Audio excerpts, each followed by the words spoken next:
गले लगाओगे तो गले लगूंगा, हाथ लगाओगे तो हाथ तोड़ दूंगा, ऐसा कहना था फैसल वावटा का। मीडिया से गुफ्तगू में उन्होंने कहा कि अभी रोजा है, शाम को सिगरेट पीकर बेहतर जवाब दे सकूंगा। उन्होंने कहा कि हमारे अदालती निज़ाम पर सवालिया निशान है। बानी पीटीआई मजीद परेशानियों में फंसे दिखाई देते हैं।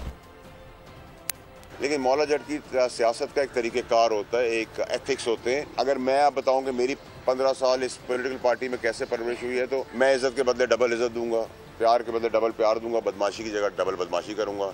मेरा कोई एक हाथ तोड़ेगा, मैं 2 हाथ तोड़ दूंगा। मैं तो बड़ा क्लियर हूँ अपनी ज़िंदगी के अंदर। लेकिन ये नहीं हो सकता कि आप मुझे गले लगाएं, मुझे बात करने बुलाएं, मैं आपका हाथ तोड़ दूं।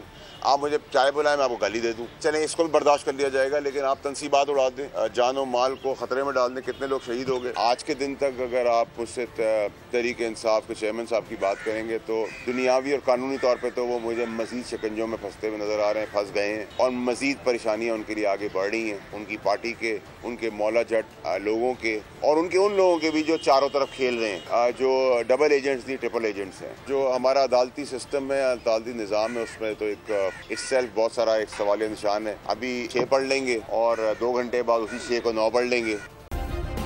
सब्सक्राइब करें और बेल दबाएं ताकि कोई खबर रह न जाए।